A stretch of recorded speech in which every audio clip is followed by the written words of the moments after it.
Alors dans cette vidéo, on va parler des charges de copropriété. Attention, il y en a qui vont pas être contents.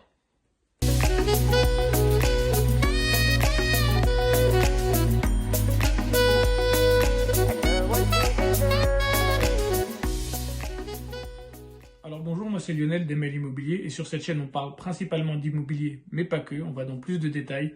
On parle d'opérations de marchand de biens, de grosses plus-values et d'opérations d'achat-revente. Donc si notre contenu t'intéresse, n'hésite surtout pas à t'abonner à la chaîne et à activer la cloche pour être au courant de toutes nos nouvelles vidéos. Et tu peux aussi me suivre sur les réseaux parce que je suis beaucoup plus actif sur les réseaux que sur YouTube. Alors les charges de copropriété, c'est quoi exactement? Alors les charges, quand vous achetez dans une copropriété, c'est pas comme vous achetez dans une maison individuelle, vous êtes pleinement propriétaire. C'est quelque chose que vous payez tous les mois ou tous les trimestres, peu importe. Et c'est pour le bon fonctionnement de la copropriété. Ça peut servir à plusieurs choses, au nettoyage des parties communes, à l'électricité dans les parties communes, l'assurance de l'immeuble bien souvent, l'entretien des espaces verts, les émoluments du syndic, d'ailleurs cela on va en reparler, et de plein de petites choses comme ça. Mais ce n'est pas réparti de manière égale.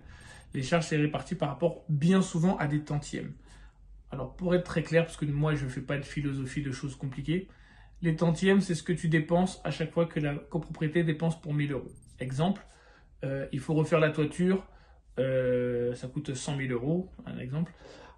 Si tu as 35 tantièmes, à chaque fois que la copropriété doit dépenser 1000 euros, tu vas dépenser 35 euros. Si tu as 180 tantièmes, à chaque fois que la copropriété va dépenser 1000 euros, tu vas dépenser 180 euros. En fait, ton nombre de tantièmes, c'est le nombre d'euros que tu vas dépenser à chaque fois que la copropriété dépense 1000 euros. Donc voilà les charges. Maintenant, on va voir un peu plus en détail. Alors bien souvent, j'ai des gens dans mes formations qui arrivent et qui pensent avoir trouvé une affaire géniale, le bien il est super et tout. Et on commence à parler de l'appartement et on se rend compte que pour un 50 mètres carrés, je dis une bêtise, ils ont 360 euros de charge. À savoir que pour ce type d'appartement-là, tu vas peut-être payer 700 euros de crédit et 350 euros de charge. Donc c'est comme si tu avais un deuxième mini-crédit. Donc il faut faire très attention parce que ça peut rebuter beaucoup d'acheteurs. Maintenant, à l'inverse, tu peux trouver des immeubles avec peu de charges ou pas de charges. En général, ces immeubles-là, ce sont des immeubles qui n'ont pas de gardien, où souvent il n'y a pas d'espace vert, il n'y a pas d'ascenseur et il n'y a pas d'émolument du syndic parce que c'est peut-être un syndic bénévole. Donc clairement, tu fais beaucoup d'économies. Maintenant, il y a aussi des gens que ça rebute parce que pas d'ascenseur, pas de gardien. Des fois, c'est un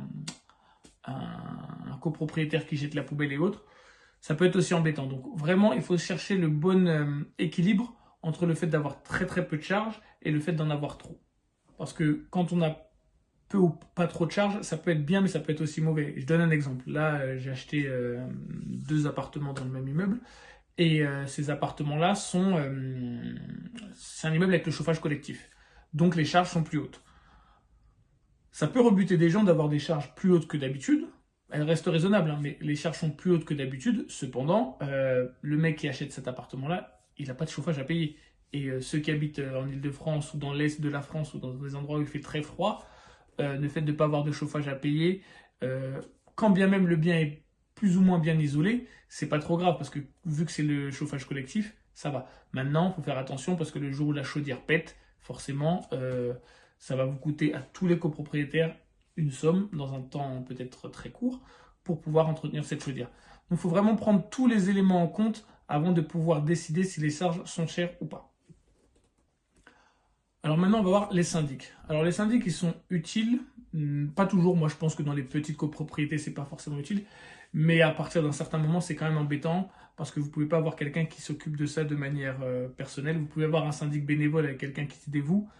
Mais quand il y a trop de copropriétaires, cette personne-là, elle va être noyée sous toutes les informations et c'est pas jouable. Donc il faut prendre un syndic. Certains sont voleurs, je l'assume. Certains sont même très voleurs, mais il y en a aussi des très bien. C'est un peu comme dans toutes les professions, vous me direz. Alors lui, il est en charge de mettre en corrélation, même en relation, tous les copropriétaires. Vous faire parvenir les PV d'AG. Vraiment, c'est ceux qui gèrent la copropriété au quotidien. Et c'est eux qui vont choisir, ils vont vous soumettre les différents devis pour choisir la société qui va faire le ménage. Ils vont vous soumettre les différents devis pour réparer quelque chose dans l'immeuble. C'est eux qui vont vous soumettre les devis. Souvent, ils prennent un billet au passage. Il n'y a pas de bénévolat avec eux. Mais il y a de bons et de mauvais syndics. Il faut faire très attention à ça. Il faut aussi voir que plus la copropriété est grande, plus le syndic a des honoraires élevés. Et il y a eu des scandales dans plusieurs villes avec des syndics qui prenaient beaucoup d'argent. Maintenant, il y en a de moins en moins parce qu'il y a des syndics qui sont bénévoles ou, non pas bénévoles, mais qui sont sur Internet et qui ont fait des prix vraiment cassés. Ils sont pas mieux, faut pas croire qu'ils sont mieux, mais bien souvent, ils arrivent à être moins chers et ça, c'est déjà quelque chose. Après, il faut vraiment s'y connaître en immobilier parce que vous allez voir que les syndics vous font payer des petits papiers lors des ventes qui ne sont pas obligés de vous faire payer. Ils essayent de vous faire passer des diagnostics dans les immeubles qui ne sont pas obligés de faire. Voilà, c'est plein de petites choses comme ça. Moi, ce que je peux vous conseiller, c'est essayer de les appeler, de prendre un maximum d'informations sur eux. Si vous êtes dans un appartement et vous vous rendez compte que les charges seront trop élevées, essayez de vous mettre en relation avec les autres copropriétaires pour voir ce que vous pouvez faire. Mais après, il y a aussi de bons syndics et forcément un syndic, ça coûte de l'argent. Donc voilà ce que je voulais vous dire sur les charges de copropriété. Attention aux fausses bonnes affaires, attention aux syndics et regardez bien si les charges sont bien en corrélation avec ce que vous achetez. Parce que souvent, beaucoup de charges, pas beaucoup de charges, ça veut rien dire. Ça dépend bien souvent de ce qu'elles comprennent. Donc là, on vous a dit ce qu'il fallait regarder. J'espère que vous avez apprécié cette vidéo. N'hésitez pas à me dire ce que vous en pensez dans les commentaires et à bientôt dans la prochaine vidéo.